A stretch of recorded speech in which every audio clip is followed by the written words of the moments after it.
오늘은 휘장이신 예수 그리스도라는 제목으로 함께 하나님의 말씀을 나누도록 하겠습니다. 우리 따라 하시겠습니다.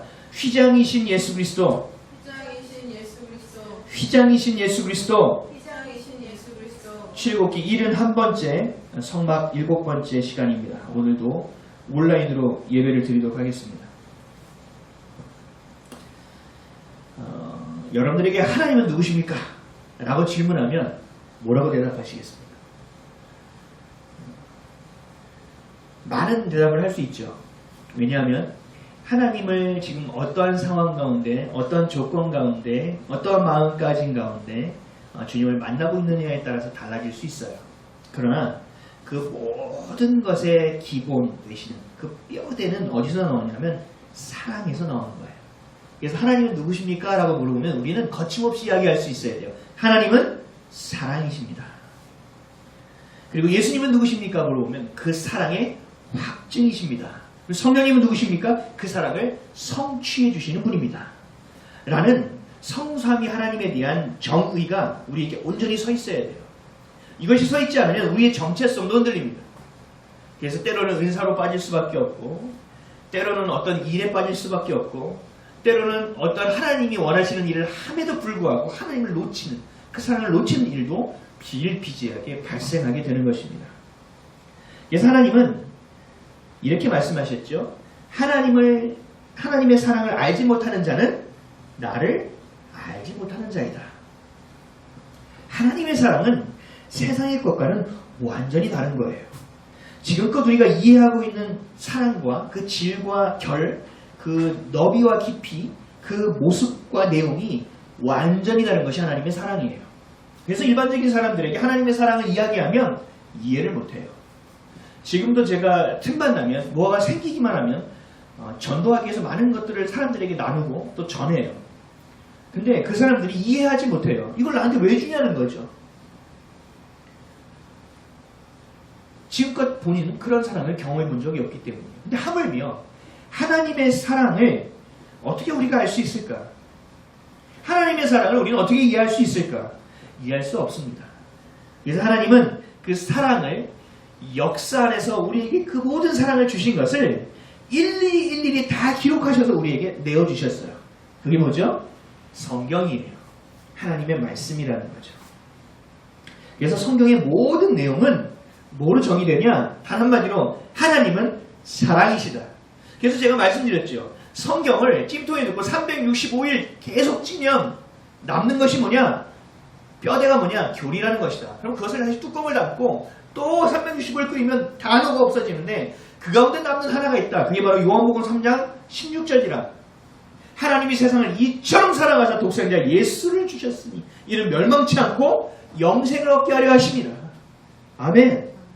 왜 오셨다고요? 하나님이 세상을 이처럼 사랑하사. 근데 우리는 그 사랑을 이해하지 못하죠. 굳이 하나님이 그렇게 하실 필요가 있었을까? 굳이 이렇게 낮은 곳에 올 필요가 있었을까? 우리의 기준과 우리의 상식 안에서, 우리의 이해 안에서 하나님의 사랑을 보기에 우리는 절대로 헤아릴 수 없는 사랑이라는 거예요. 그래서 하나님은 성경을 통하여 그 사랑을 명확하게 설명해 주셨던 모든 것을 다 헤아릴 수 있고도 남음의 사랑을 성경에 기록해 놓으셨다는 거죠. 그러면 얘기해요. 에이, 하나님 징계도 많이 하고 책망도 많이 하고 심판도 엄청나시던데요. 뭐 맞아요.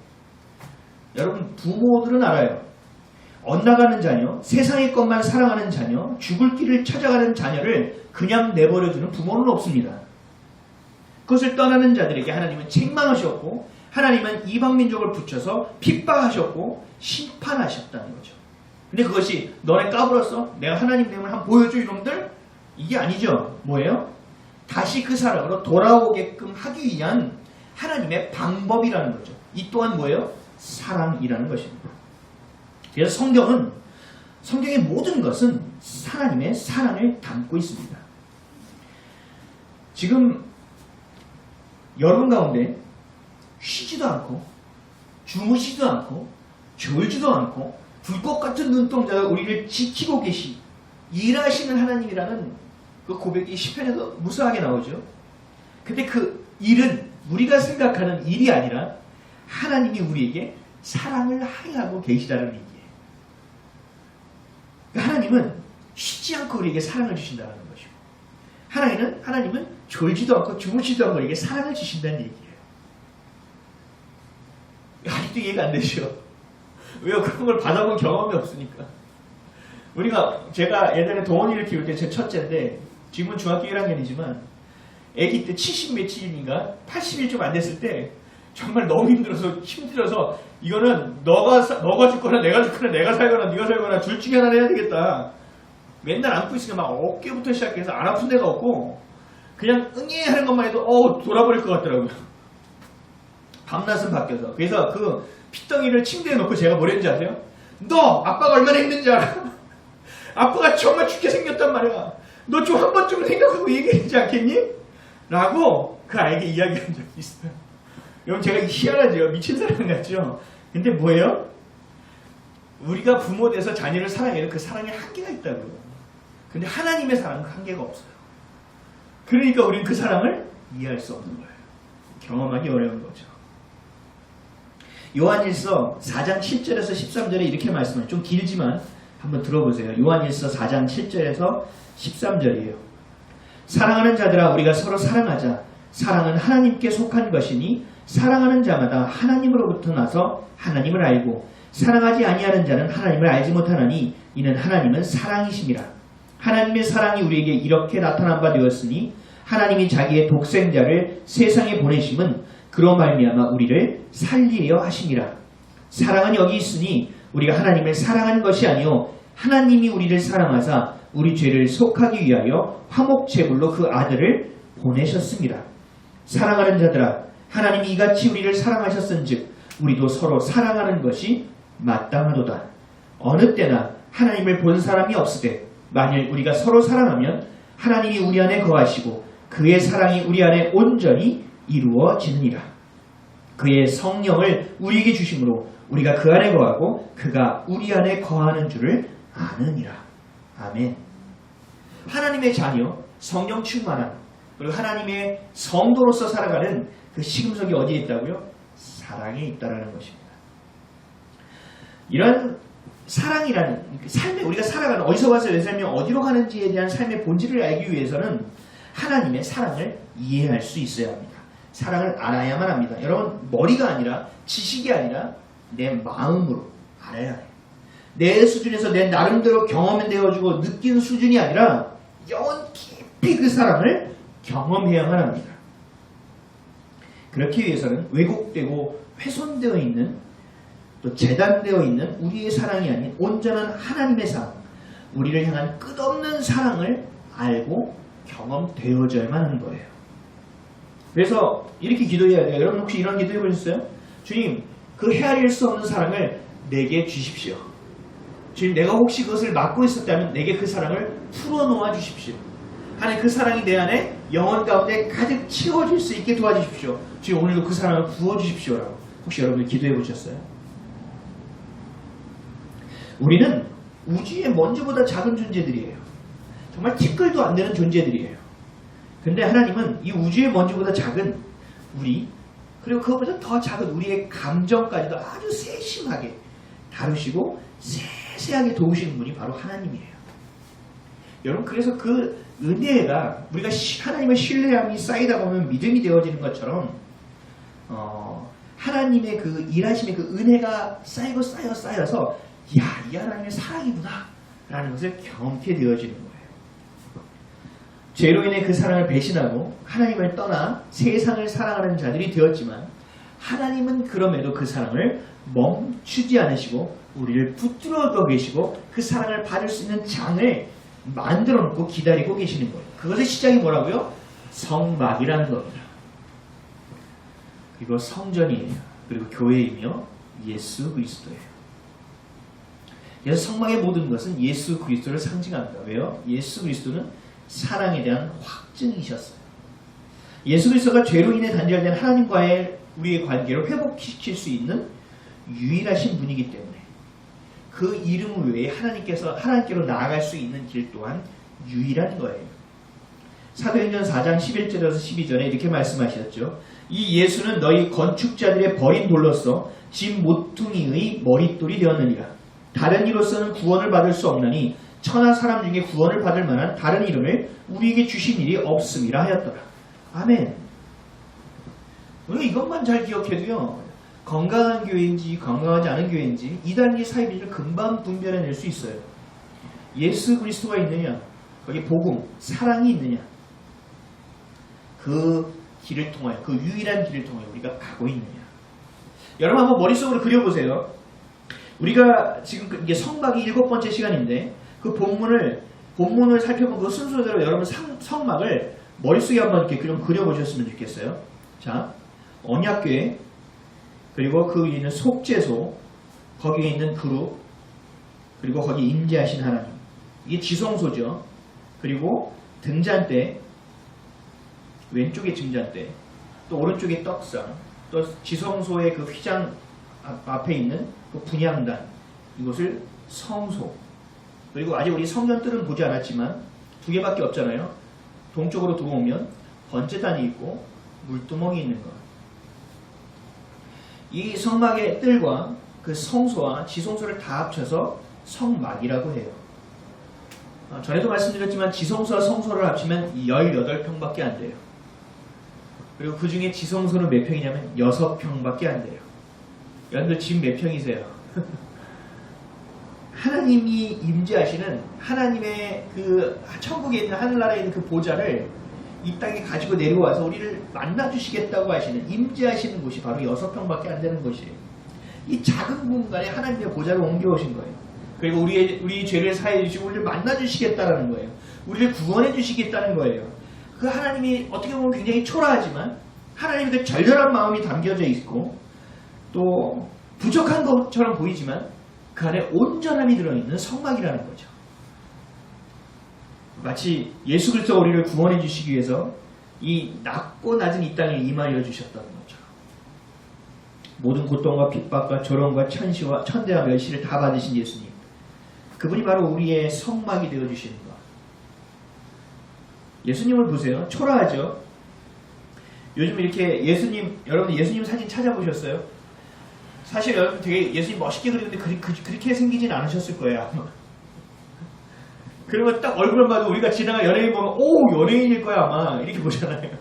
예수님이 만약에 이렇게 되게 잘생겼으면 우와 하고 오 이렇게 왔을 거예요. 근데 그렇게 보지 않게끔 하시려고 낚여오신 거거든요.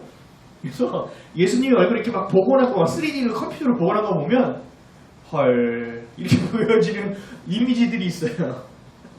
이게 예수님이 되게 초라하게 오셨다라는 거죠. 그러나 뭘 이루기 위해 오셨어요? 위대하고 그 거룩하신 그 구원의 사역을 이루기 위해 오셨다는 거. 그래서 예수님 보면 굉장히 좀 부족한 것처럼 보이지만 완전한 구원을 이루시는 분이라는 그것이 바로 예수 그리스도라는 거. 이게 성막과 너무나 일치한다라는 거죠.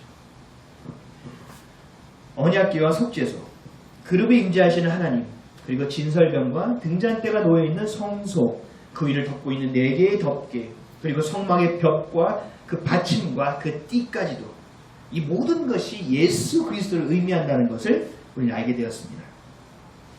우리를 향한 하나님의 마음, 우리를 향한 그 사랑이 곳곳에 새겨져 있다는 거죠. 오늘 살펴볼 휘장은 더더욱 그렇습니다. 이 휘장 자체가 예수 그리스도를 의미합니다. 이 휘장은 2개예요. 지성소와 성소를 나누는 휘장과 그리고 성소의 입구에 들어오는 휘장이 있어요. 근데 사실 이것만 얘기해도 오늘 설교 시간이 좀 부족해요. 근데 오늘의 핵심은 제가 여기에 두지를 않고 우리 삶에 넣어서 적용을 주기 때문에 이건 간단하게 설명을 드릴게요. 본문에 다 나와 있는 내용이지만 그 지성소와 성소를 가리고 있는 이 휘장은 천장의 마지막에 덮개, 하나님의 보좌, 천사들이 수놓아져 있는 이것이 연결되어져서 내려와 있어요. 그래서 일체되어 있는 거라는 거죠. 그리고 이 성막에 들어오는 그 휘장은 만들어서 걸려진 거예요. 그래서 성막을 들어올 때의 그 걸려져 있는 휘장은 땅을 상징해요. 그리고 성소와 지성소를 나누고 있는 휘장은 하나님의 나라를 들어오는 입구를 상징해요. 그래서 이것만 얘기해도 오래 걸리는데 일단 이 정도만 알고 계셔도 충분해요. 그래서 성막 안에서 여기까지 일단 드리고 이 다음 이제 적용으로 들어갈게요. 이게 성막 안에서 하나님이 임재하시잖아요. 근데 하나님이 임재하시는 공간과 그렇지 않은 공간을 나누는 것이 필요해요. 구분되어져야 된다는 거죠. 왜요? 여러분 아담과 하와를 한번 생각하시면 돼요. 아담과 하와가 죄를 짓기 전에는 그 동산을 뛰놀았죠. 언제든지 하나님을 만날 수 있었죠. 모든 것을 누릴 수 있었죠. 다스릴 수 있었죠. 근데 죄를 지음으로 에덴 동산에서 쫓겨나게 되었습니다. 그 쫓겨나게 됐을 때 하나님 동산의 출입문을 누가 지켰는지 아세요? 출입문이 있어 이러시는 분 안 계시죠? 그 동산을 천사를 지키게 하셨어요. 이게 바로 지성소와 성소를 나누는 휘장하고 똑같은 차원이에요. 제가 한번 읽어볼게요. 창세기 3장 24절이에요. 이같이 하나님이 그 사람을 쫓아내시고 에덴 동산 동쪽에 그룹들과 두루 도는 불칼을 두어 생명의 나무의 길을 지키게 하시느니라. 아멘. 생명나무도 지키시고 그 동산의 출입구도 지키시는 거예요. 아무나 출입할 수 없게 만드셨다는 거죠. 그것이 바로 지성소라는 얘기예요. 지성소와 성소를 나눈 이유는 아시겠죠? 근데 이 지성소에 누가 들어갈 수 있나요? 몇 번을 들어갈 수 있나요? 1년에 단 한 번 대속죄일 때 대제사장만 들어갈 수 있었어요. 그 대제사장도요. 그 지성소에 들어가서 제대로 볼 수 없어요. 왠지 아세요? 하나님 앞에 향기로운 연기, 향연이라고 나오거든요. 그거 올려드리면 뿌에서 보이지도 않아요. 그 6평의 공간이 얼마나 빨리 뿌해질까요?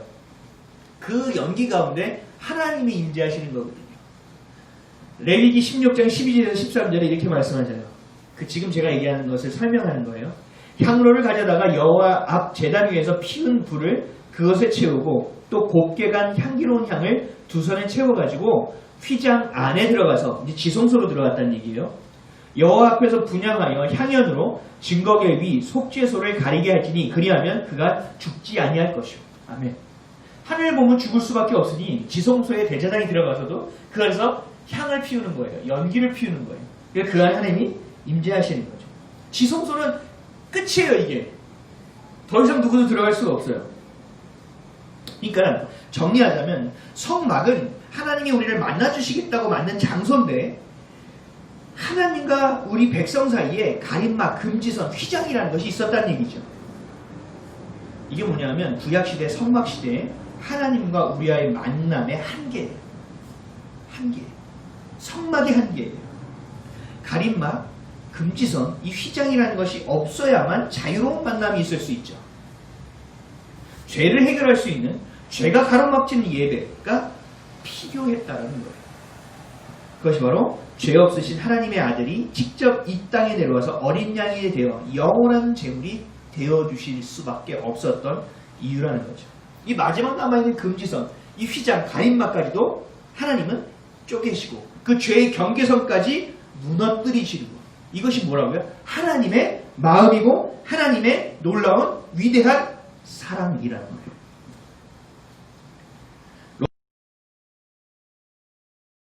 아직 죄인 되어 하나님께서 우리에 대한 자기의 사랑을 확증하셨느니라.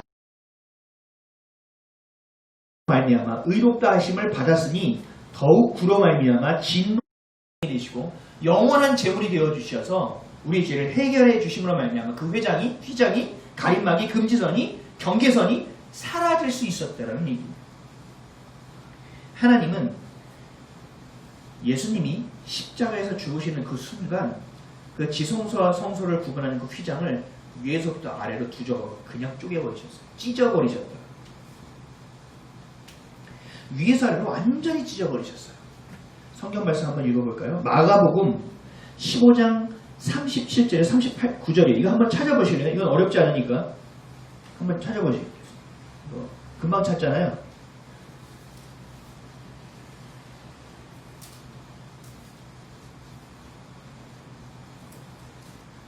마가복음 15장 37절에서 39절이에요.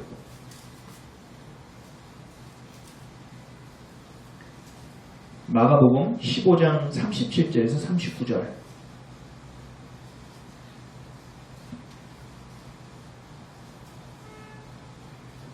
다 찾으셨죠?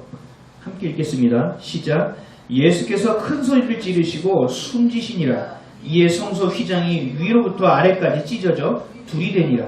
예수를 향하여 섰던 백부장이 그렇게 숨지심을 보고 이르되 이 사람은 진실로 하나님의 아들이었도다 하더라. 아멘. 지금 성전은 그대로 있어요. 근데 성전은 그대로 있는 상황 가운데 그 휘장만 찢어졌어요. 위에서 아래로. 사람이 찢어졌으면 어떻게 될까요? 위에서 아래로 완벽하게 두 조각으로 쪼개길 수는 없겠죠. 예수님이 죽으셨은 그 순간에 이 휘장이 왜 찢어졌냐는 얘기예요. 그리고 여러분 잘 보세요. 이 지금 37절에서 39절 말씀 있죠. 38절을 빼고 한번 읽어보세요. 38절 빼고 다시 한번 읽어볼게요. 시작. 예수께서 큰 소리를 지르시고 숨지시니라. 예수를 향하여 섰던 백부장이 그렇게 숨지심을 보고 이르되 이 사람은 진실로 하나님의 아들이었도다 하더라. 38절이 빠져도요 아무런 내용에 하자가 없어요. 38절이 차라리 빠지면 차라리 내용이 연결이 더 쉬워요. 근데 우리가 이걸 봐야 될 것은 뭐냐면 이 순간이에요. 하나님은 이 숨지시는 그 순간에 뭘 하셨는지를 봐야 돼요. 휘장을 쪼개버리셨다는 거예요. 우리와의 그 가림막을 상하셨다는 거예요. 이제는 어떤 것도 하나님과의 우리 관계를 막을 수 없는 거예요. 그 사랑에서 끊을 수 없는 상황이 된 거예요. 그 순간이고 그 찰나라는 거죠. 아멘 하셔야 돼요. 여러분 이게 얼마나 감사한 일인지를 이 구약을 열심히 묵상해보세요. 지금 이게 얼마나 감사하고 놀라운 감격적인 장면인가. 그리고 이 장면, 이 순간을 하나님이 얼마나 꿈꿔오셨을까. 오늘 말씀을 통해서 여러분 이 휘장을 찢으신 하나님의 사랑, 이 휘장을 찢으신 하나님의 뜻, 하나님의 계획하심을 여러분 깨달으셔야 돼요. 그리고 회개하셔야 돼요. 그리고 성령님과의 친밀한 교제로 여러분 나오셔야 돼요. 그리고 회복하셔야 돼요. 그런 저와 여러분 되시길 주님의 이름으로 간절히 축원드립니다. 아멘. 오늘 살펴보는 건 첫째, 이 휘장이 찢어진 것, 예수 그리스도가 휘장이 되어주시고 정말 찢어서 죽어주신 것은 첫째, 길을 내어주신 거예요. 하나님과의 우리의 사이에 길을 내어주신 거예요. 그래서 예수님은 하나님과 우리 사이에 뭐가 되어주신다고요? 중보자 되어주신다. 다리가 되어주신다. 저는 지금도 성도들을 만나고 상담하게 될 때 저는 이거를 분명히 기억합니다. 내가 뭘 해결하려고 하지 않아요. 주님 제가 뭘 하면 좋겠습니까? 주님 어떻게 해야 될까요? 그래서 철저하게 제가 드러나지 않게 합니다. 제가 무슨 역할을 하려면요. 다리의 역할을 하는 거예요. 예수님께로 연결시켜주는 전 다리의 역할이에요. 그럼 예수님께 가면 누구에게 연결이 되겠어요? 하나님께 연결이 되겠죠. 그래서 철저히 제가 상담할 때 이렇게 얘기해요. 하나님 저는 지워주시고 하나님 예수 그리스도만이 저에게 보여지게 하여 주십시오. 우리의 삶도 똑같은 거거든요. 중보자라는 사실을 기억하세요. 디모데전서 2장 5절에서 6절에 이렇게 말씀하십니다. 중보자에 대한 설명을 하시는 거예요. 하나님은 한 분이시요 또 하나님과 사람 사이의 중보자도 한 분이시니 곧 사람이신 그리스도 예수라. 그가 모든 사람을 위하여 자기를 대속물로 주셨으니 기약이 이르러 주신 증거니라. 아멘. 예수님으로 인하여 우리는 어떤 상황에서도 어떤 조건에서도 어떤 상태 가운데서도 하나님을 향하여 나아갈 수 있는 길이 열려진 겁니다. 할렐루야! 얼마나 감사해요. 가림막, 금지선, 휘장은 예수 그리스도의 죽음과 함께 사라졌어요. 길이 열린 거예요. 히브리서 4장 14절에서 16절에는 이렇게 말씀하세요. 그러므로 우리에게 큰 대제사장이 계시니 승천하신 이 곧 하나님의 아들 예수시라. 우리가 믿는 도리를 굳게 잡을지어다. 우리에게 있는 대제사장은 예수 그리스도는 우리의 연약함을 동정하지 못하시리가 아니요 모든 일에 우리가 똑같이 시험을 받으신 이로되 죄는 없으시니라. 그러므로 우리는 긍휼하심을 받고 때를 따라 돕는 은혜를 얻기 위하여 은혜 보좌 앞에 담대히 나아갈 것이니라. 아멘. 대제사장이요 그 지성소에 들어갈 때 여러분 아시죠? 끈을 맸다고요. 그 끈에 뭐를 달았다고요? 방울을 달았어요. 혹시나 대제사장이 들어가서 하나님의 진노하심으로 죽을까봐 살아있는지 죽었는지를 확인하려고. 여러분 지금 기도하시면서 기도의 자리에 가면 내가 죽을까?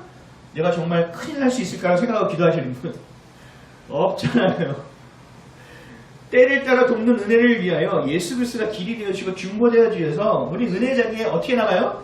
담대히 나아가는 거라고요. 여러분 당연히 나아가는 것이 아니라 담대히 감사함으로 나아갈 수 있어야 된다는 것입니다. 아멘이세요? 네. 아멘. 보혈에 힘입어 중보되신 예수 그리스도의 이름에 힘입어 하나님의 보좌 앞에 나아갈 수 있게 되는 것입니다. 아멘. 그러니까 은혜를 넘어서요. 이거는 우리가 하나님의 자녀가 되었기 때문에 하나님이 우리에게 주신 특권이라는 거예요.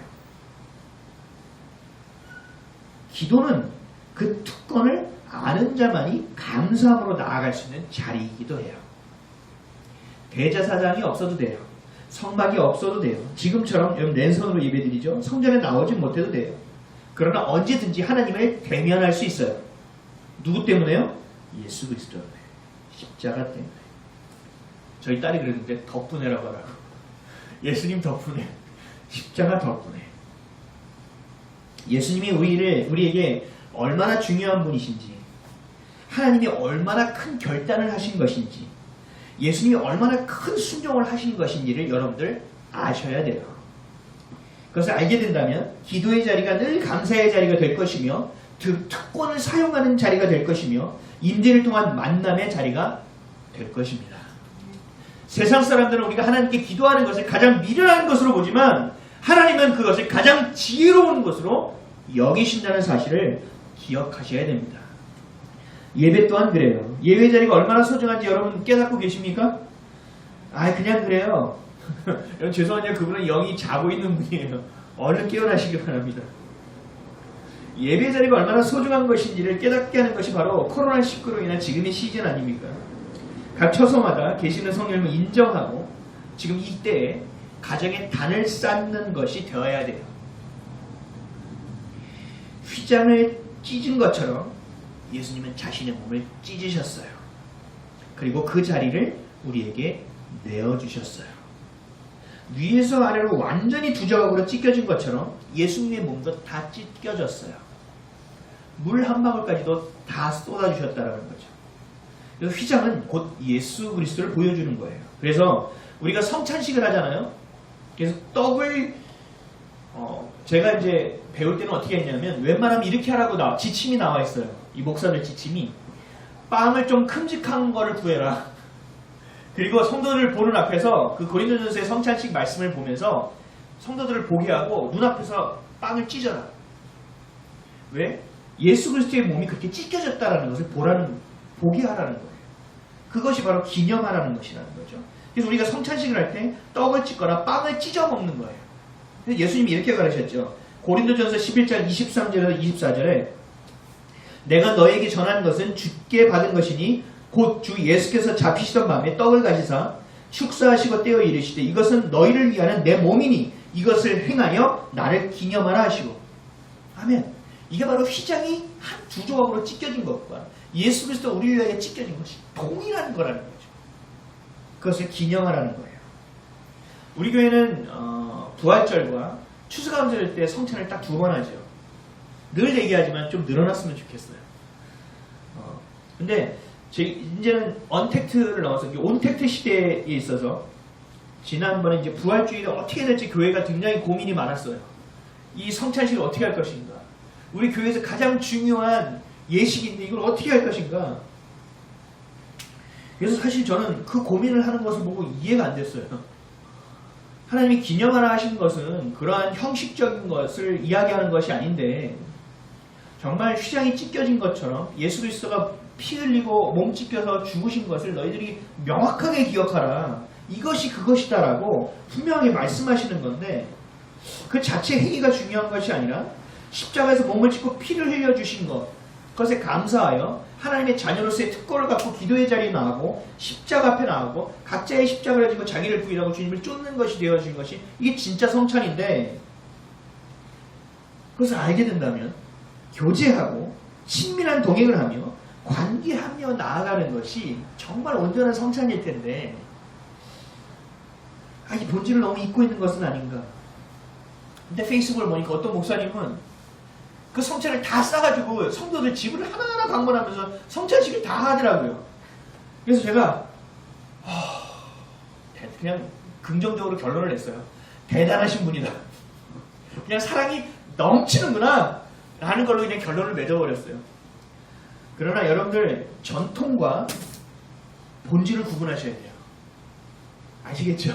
몇 분 말을 하는지.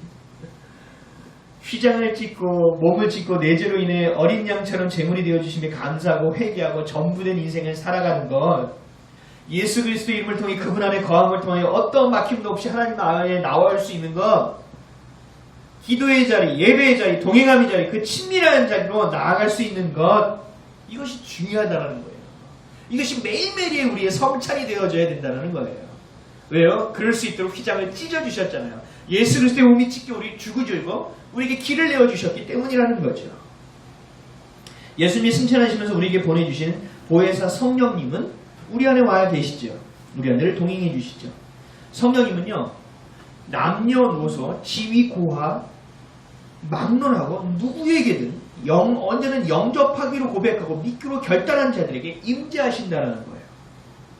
휘장을 가르고 몸을 찢어 우리에게 제물이 되어주신 예수 그리스도를 향하는 자들에게 진심으로 삶의 중심을 하나님께 모두 내어드리는 자들에게 하나님 성령이 임재하신다는 거예요. 그 성령의 임재를 통해 시작된 교회, 그들에게 처음 보여지게 된 방언, 그리고 그 방언을 시작하여 교회를 세워주시고 담대한 마음을 주시며 복음을 전하기에 전심으로 살게 해주신 건 길을 열어주시기 위해 가능한 일이라는 거죠. 사도행전 2장 16절에서 21절에 이렇게 말씀하셨어요. 이는 곧 선지자 요엘을 통하여 말씀하신 것이니 일렀으되 하나님이 말씀하시기를 말세에 내가 내 영을 모든 육체에 부어주리니 너희의 자녀들은 예언할 것이요 너희의 젊은이들은 환상을 보고 너희의 늙은이들은 꿈을 꾸리라. 그때 내가 내 영을 내 남종과 여종에게 부어주리니 그들이 예언할 것이요 또 내가 위로 하늘에서는 기사를 아래로 땅에서는 징조를 베풀리니 곧 피와 불과 연기로다. 주의 크고 영원한 날에 이르기 전에 해가 변하여 어두워지고 달이 변하여 피가 되리라. 누구든지 주의 이름을 부르는 자는 구원을 받으리라 하였느니라. 아멘. 이게 주의 이름을 부르는 자가 그냥 주님 하고 부르는 자예요? 아니죠. 하나님이 그 예수 그리스도가 내어진 그 길을 통하여 영접하고 성령께서 내 안에 와주시고 그 뜻대로 살아가는 성령 충만의 인생을 살아갈 때 구원을 받게 되는 거예요. 그 일을 성취하시는 성령의 모습이 지금 오늘 제가 읽어드린 말씀에 있는 거예요. 성령을 부어주겠다는 거예요. 그래 마지막 때에 너희가 할 수 있는 일을 마음껏 할 수 있게 부어주시겠다는 거예요. 왜 선교지에서는 기적이 일어나는데 교회에서는 일어나지 않습니까? 마지막 시즌이 된다는 것은 그 안에서 진실하게 주를 고백하며 그렇게 예비하고 준비하며 기다리는 자들에게 하나님께서 성령을 통해 우리에게 부어주시는 것, 그것이 징조로서 보여지게 될 거예요. 이를 성취하시는 하나님, 하나님의 영 성령을 모든 육체에게 이 마지막 시즌에 부어주시겠다고 하는 거예요. 왜 마지막 때에 이 모든 것을 모든 육체에게 부어주시겠다고 했을까요? 남종과 여종에게도 노인에게도 부어주시겠다고 했을까요? 왜 각종 징조를 보여주시는 걸까요? 준비케 하시고 예비케 하는 일을 하겠다고 말씀하시는 거예요. 지금 살고 있는 우리에게 결국 구원의 길을 열어주시겠다는 것이고 영원한 만남의 자리로 우리를 이끌어 주신다는 겁니다.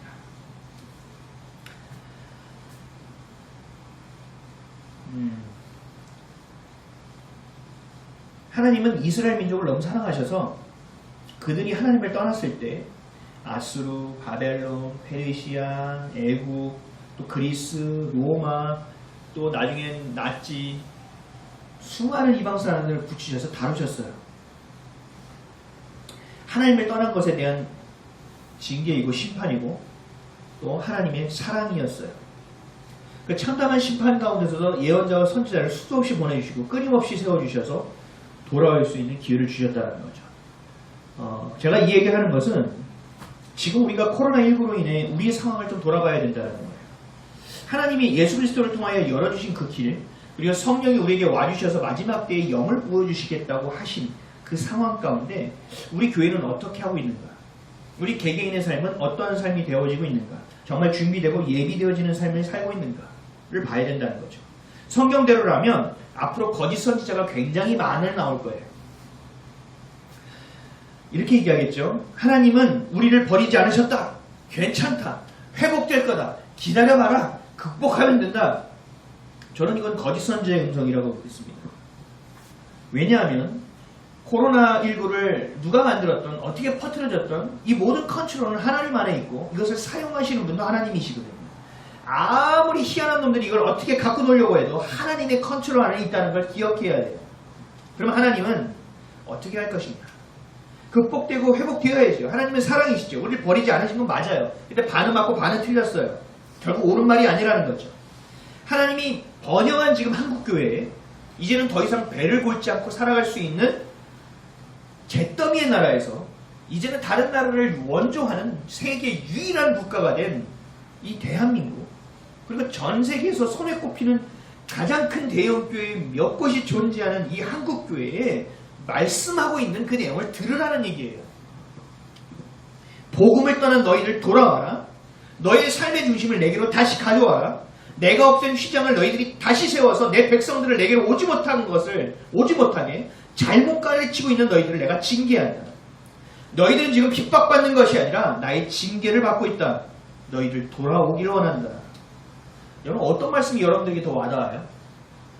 회복될 것이다. 하나님 우리를 사랑하신다. 극복될 것이다 라는 말과 지금 이것은 핍박이 아니라 징계다. 너희들이 잘못 가르쳤잖아. 회개하고 돌아오라고. 어떤 말이 더 듣기 좋으세요? 어떤 말씀이 더 와닿으세요? 회복되고 괜찮게 될 것이다. 극복될 것이다. 그거죠? 회개하고 돌아오라는 왠지 거슬리죠? 뭐 더 이상 어떻게 하라는 거야. 내 귀에 듣고 싶은 거, 입에 단 것만 삼키면 큰일 나요. 왜요? 이것은 하나님의 사랑을 알지 못하는 이방인들이 하는 취하는 일이기 때문에 그래요. 예레미야 말씀을 한번 제가 읽어드릴게요. 예레미야 29장 10절에서 15절이에요. 이 말씀의 배경을 보면 바벨론과의 그 전쟁 가운데서 이길 것이다. 하나님이 다시 해방시키실 것이다라는 아주 지금 코로나19 때 극복되어질 수 있고 하나님 회복시켜 주실 거다라고 얘기하는 것처럼 거짓 선지자 하나냐가 일어나서 왕과 백성에게 원하는 그 말을 막 불어넣어줘요. 그러니까 그 말이 너무 듣기 좋은 거죠. 그래, 맞아, 하나님이 계셨지. 맞아, 하나님이 살아계셨지. 하나님의 성전이 있는데 완전히 멸망하진 않을 거야. 회복시켜 주실 거야. 듣기 좋지요. 그러나 예레미야가 나타나서 이렇게 얘기하는 거예요. 들어보세요. 여호와께서 이와 같이 말씀하시니라. 바벨론에서 70년이 차면 내가 너희를 돌보고 나의 선한 말을 너희에게 성취하여 너희를 이곳으로 돌아오게 하리라. 여호와의 말씀이니라. 너희를 향한 나의 생각을 내가 아나니 평안이요 재앙이 아니니라. 너희에게 미래와 희망을 주는 것이니라. 너희가 내게 부르짖으며 내게 와서 기도하면 내가 너희들의 기도를 들을 것이요 너희가 온 마음으로 나를 구하면 나를 찾을 것이요 나를 만나리라. 이것은 여호와의 말씀이니라. 나는 너희들을 만날 것이며 너희를 포로된 중에서 다시 돌아오게 하되 내가 쫓아보내었던 나라들과 모든 곳에서 모아 사로잡혀 떠났던 그곳으로 돌아오게 하리라. 이것은 여호와의 말씀이니라. 너희가 말하기를 여호와께서 우리를 위하여 바벨론에서 선지자를 일으키셨느니라. 아멘. 이스라엘은 이스라엘다워질 것이다. 이스라엘 하나님의 나라는 다시 세워질 것이다. 모든 싸움에서 승리할 것이다. 이 말을 싫어하는 사람은 없다라는 거죠. 근데 하나님은 예레미야를 통해서 뭐라고 말씀하셨어요? 완전히 폭망할 거야. 너희 완전히 다 잡혀갈 거야. 그래서 그냥 구원할 거야? 아니, 70년이라는 기한을 내가 줄 거고 그것이 채워질 때 내가 너희를 다시 회복시킬 거야. 근데 그 중에도 너희가 기도하면 내가 들을 거야. 그 중에도 나를 찾으면 내가 너에게 올 거야. 그러나 내가 너에게 이야기한 이 기한이 차기 전까지는 너희 회복은 없어. 이거 누가 듣고 싶어 하겠어요? 근데 이것이 재앙이 아니라 미래와 희망을 주는 것이라고 하나님은 분명하게 예레미야 입술을 통하여 말씀하고 있어요. 사랑하는 성도 여러분, 지금의 시즌을 분별할 수 있어야 돼요. 하나님의 관점으로 지금의 시류를 읽어낼 수 있어야 돼요. 하나냐의 말을 들을 것인지 예레미야의 말을 들을 것인지 내가 원하는 것을 들을 것인지 하나님이 원하는 것을 듣고 따를 것인지를 분별하고 결단해야만 하는 시즌이에요.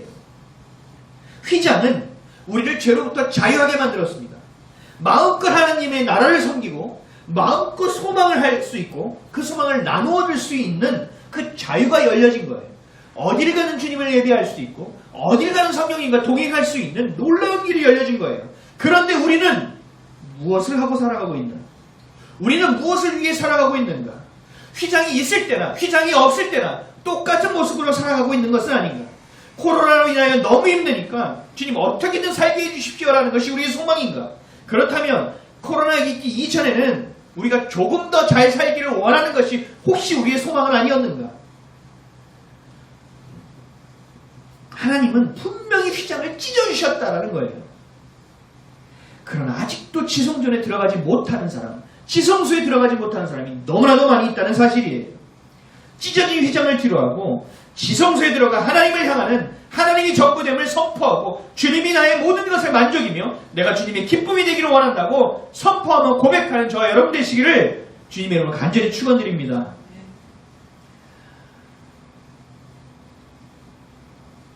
하나님의 자녀는 이렇게 돼야 돼요. 주님께서 길을 열어주신 거예요.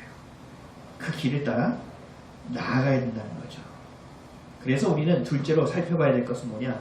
살아가는 이유를 어디서 찾아야 되냐면요. 부르심에서 찾아야 돼요. 부르심.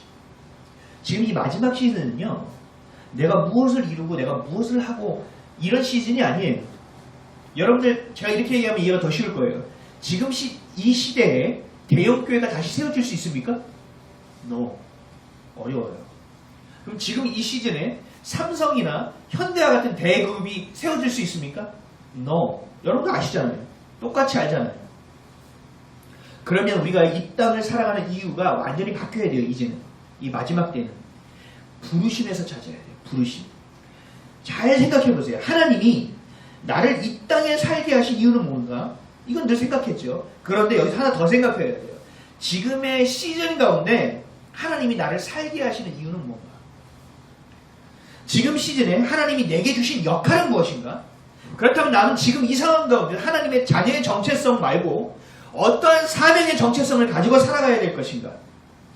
나와 우리의 가정과 우리의 자녀들은 어떠한 부르심 가운데 살아가야만 하는 것인가? 내가 섬기고 있는 교회는 어떠한 부르심의 소망을 품고 살아가고 건축되고 건설되어져야 되는가? 내가 살아가는 이유를 찾을 수 있어야 내 자녀도 세울 수 있습니다. 내 하나님의 아들, 하나님의 딸, 내가 이 땅의 전부가 아닌 하나님의 사랑을 받고 그 사랑을 전하는 것, 영원한 것의 가치를 두고 살아가는 정체성을 가진 자라면, 그렇게 부르심을 받았다면, 그렇게 살아가고 있다면 여러분들은 그 부르심을 받고 그 역할을 가지고 지금 시즌에 살아가게 될 것이고, 그 많은 있는 자녀와 가정과 주변에 있는 사람들에게 그 부르심을 가르쳐주고 그 부르심을 찾을 수 있게 도울 수 있는 자들이 될 것입니다. 아멘이십니까? 사실 이게 진짜 중보예요. 중보 기도를 하면 이렇게 기도하죠. 우리 지체가 아파요. 힘들어요. 도와주세요. 여러분, 이거는 진짜 중보는 아니에요. 진짜 중보는 뭐냐면 그 영혼을 깨우는 거예요. 그 영혼을 깨워서 부르심의 소망 가운데 살게 하는 것이 이게 진짜 중보예요. 근데 그것이 하나님께서 가장 중요하게 여기시는 일이란 말이죠. 그 역할이란 말이죠. 그러면 우리가 그것을 사모하고 그 일을 하고자 하고 그 본질 가운데 모든 삶의 중심을 놓았을 때 하나님은 어떻게 하실까요? 부르시의 소망을 알 수 있게 열어주시겠죠. 어떻게 아까 우리 사도행전 말씀하죠. 마지막 때에 어떻게 하신다고요? 성령을 각 개인에게 주시고 남종과 여종과 늙은이에게까지도 어린아이에게도 그 영을 부어주시겠다고 약속하신 거예요. 부르심의 소망 가운데 살 수 있게 인도하신다는 거죠. 사실 이것이 부모로서 해야 할 가장 중요한 일이에요. 부모로서 해야 될 가장 중요한 사명이에요. 소명이기도 해요. 근데 우리는 어떡하죠? 먹을 것, 입을 것, 세상에서 살아갈 수 있는 기술만 가르쳐요. 어디 가서 뭐가 좀 힘들다면 그 마음이 다친 것만 생각한다고요. 그런 부모가 돼서는 안 돼요. 여러분이, 성도 여러분, 여러분이 하나님의 부르심의 소망 가운데 분명히 쓰시고 이 마지막 시즌이라는 것을 인식하시고 하나님, 내가 어떠한 역할을 하길 원하십니까? 내가 어디서 무엇을 하길 원하십니까?는 온전한 기도 가운데 서세요. 그러면 여러분을 위하여 여러분들의 가정이 축복받게 될 것입니다. 여러분들로 인하여 그 자녀가 큰 축복의 통로의 역할을 감당하게 될 거예요. 세상에 빼앗긴 여러분들의 자녀를 다시 되찾아오게 될 거예요. 부르심의 이유와 소망, 사명을 품고 세상과 맞짱 뜨며 살아가는 놀라운 담대한 하나님의 자녀로서 살아가고 자라가게 될 것입니다. 아멘이십니까? 여러분이 먼저 그 축복의 통로가 되어야 되고 그 살아감의 이유를 알아야 되고 휘장이 찢어진 그 열어주신 그 길을 통하여 주님을 향하여 더 가까이 주님 내가 무엇을 하며 살기 원합니까? 지금 시즌 가운데 내가 어떻게 하기를 원하십니까?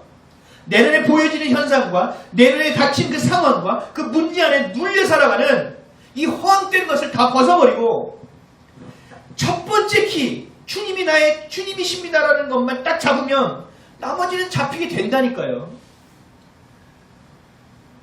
내 삶의 이유와 역할, 지금의 시즌에 나를 지금의 시즌에 호흡하게 하신 하나님의 부르심의 이유가 무엇인지를 간절히 부르짖고 찾으셔야 돼요. 그리고 세워나가신 저 여러분이 되시기를 주님의 간절히 축원드립니다.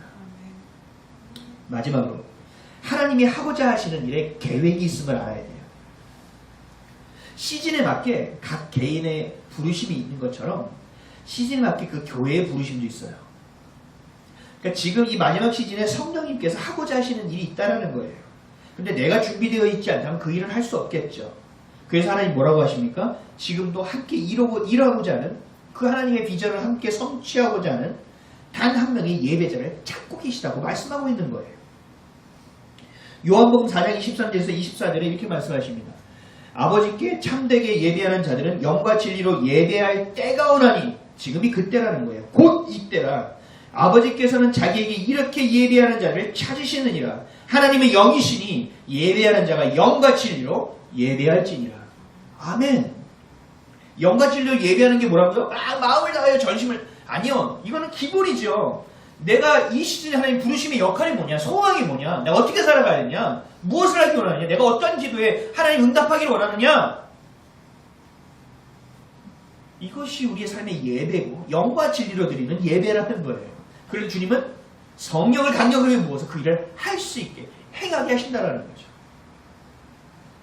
여러분 사업하려면 우리 맨날 생각하죠. 어떤 것이 잘해야 되고 뭘 품목을 정해야 되고 어떤 대상을 정해야 되며 어떻게 해야 되고 어떤 전략을 짜야 되고 여러분 이거 다 두 번째예요.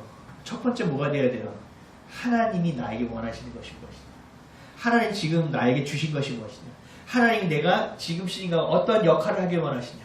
나의 부르심의 소망이 무엇인지를 찾는 것이 우선이 돼야 돼요.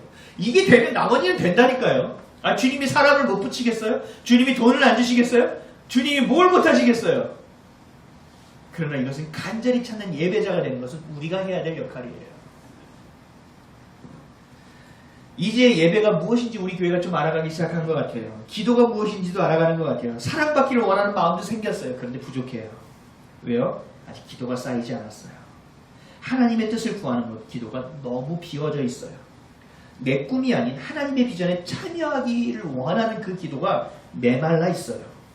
하나님의 뜻이 무엇인지를 묻고 하나님의 시선이 어디에 멈춰있는지를 묻고 하나님의 마음에 무엇이 담겨있는지를 내가 보기를 원합니다. 보여주십시오라는 기도가 너무나도 턱없이 부족하다라는 거예요. 그러면 지금의 마지막 시즌 가운데 휘장을 찢고 연결해 주신 그 예수 그리스도를 통하여 역사하시는 성령 하나님의 마지막에 영을 붓고 일하심이 우리 가운데 있을 수가 없다는 얘기죠. 더 나아가기가 어려운 거예요.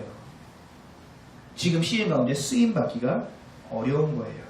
하나님의 뜻을 구하는 기도 없이는 절대로 하나님의 계획과 뜻하심을 알 수 없습니다. 마지막 시즌이라는 이야기를 들고 마지막 시즌이라고 말하는 지금의 이때에 정말로 하나님이 성령께서 하시고자 하는 일이 있는 이 중요한 시즌에 멍하며 살아가서는 안 된다는 거예요. 깨어 있어야 돼요. 그 일에 참여하는 자가 되어야 돼요. 영과 진리로 예비하는 것이 바로 이것이에요. 세상이 움츠러질 때 우리는 어떻게 해야 돼요? 주님 저 산지를 내게 주소서라고 갈렙과 같이 나아갈 수 있는 영성이 있어야 된다는 거예요. 제가 우리 성도들 한 명 한 명 만날 때 얘기해요. 남들은 안 돼. 근데 얘는 돼. 얘가 왜 되냔 말이야. 그런 물음표를 그들에게 던져줄 수 있는 인생을 우리는 살아야 된다는 거예요. 그러면 지금 시즌 하나님이 원하신 것이 뭔지를 알아야 될 거 아니에요. 내가 무엇을 할 수 있을지 알아야 될 거 아니에요. 그 부르심의 소망 가운데 내가 깊이 들어가 있어야 될 거 아니에요. 지금의 시즌 가운데 이 나라와 민족을 위하여 내가 어떤 기여를 할 수 있을까? 교회와 가정에 내가 어떤 역할을 할 수 있을까를 구해야 한다는 것입니다. 에베소서 1장 17절에서 23절에 이렇게 말씀하세요. 좀 길지만 잘 들어보세요. 이제 거의 다 끝났어요. 우리 주 예수 그리스도의 하나님 영광의 아버지께서 지혜와 계시의 영을 너희에게 주사 하나님을 알게 하시고 너희 마음의 눈을 밝히사 그의 부르심의 소망이 무엇이며 성도 안에서 그 기업의 영광의 풍성함이 무엇이며 그의 힘의 위력으로 역사하심을 따라 믿는 우리에게 베푸신 능력의 지극히 크심이 어떠한 것을 너희로 알게 하시기를 구하노라. 그의 능력이 그리스도 안에서 역사하사 죽은 자들 가운데서 다시 살리시고 하늘에서 자기 오른편에 앉히사 모든 통치와 권세와 능력과 주권과 이 세상뿐 아니라 오는 세상에 일컫는 모든 이름 위에 뛰어나게 하시고 또 만물을 그의 발 아래 복종하게 하시고 그를 만물 위에 교회의 머리로 삼으셨느니라. 교회는 그의 몸이니 만물 안에서 만물을 충만하게 하시는 이의 충만함이니라. 아멘. 이 교회가 여러분이라고요. 여러분 이 말씀은 다 외웠으면 좋겠는데 좀 길은데 너무 어려우면 에베소 1장 17절에서 19절까지만이라도 좀 외우셨으면 좋겠어요. 한 주간 한번. 우리 주 예수 그리스도의 하나님 영광의 아버지께서 지혜와 계시의 영을 너희에게 주사 이것을 주셔야 우리는 알 수 있거든요. 깨달을 수 있거든요. 하나님을 알게 하시고 하나님의 뜻을 알게 하시고 하나님의 마음을 알게 하시고 그 사랑을 알게 하시고 너의 마음의 눈을 밝히사 그의 부르심의 소망이 무엇이며 성도 안에서 그 기업의 영광의 풍성함이 무엇이며 그의 힘의 위력으로 역사하심을 따라 믿는 우리에게 베푸신 능력의 지극히 크심이 어떠한 것을 너희로 알게 하시기를 구하노라. 마지막 시세를 살고 있는 우리들이 해야 될 일이에요. 사랑하는 성도 여러분, 휘장에 찢어주신 예수 그리스도의 죽음이 없는 인생을 살아가서는 안 됩니다. 그 죽음에 참여하는 자가 되어야 부활도 함께 경험하는 자가 될 수 있습니다. 세상에 제약당하지 않고 말씀에 재단하지 않고 부르심의 소망이 무엇이고 내 역할이 무엇이며 하나님의 사랑을 받지 않고서는 살 수 없는 존재라는 것을 기억하며 지금의 이 마지막 시즌 가운데 빛의 자녀답게 당당하고 담대하게 가정과 민족과 나라와 열방을 성령님과 동행하며 세워가는 놀라운 동역자의 모습으로 세워지는 여러분을 통한 여러분들의 자녀도 그렇게 세울 수 있는 우리가 되기를 예수 그리스도의 이름으로 간절히 축원드립니다. 아멘. 기도하겠습니다.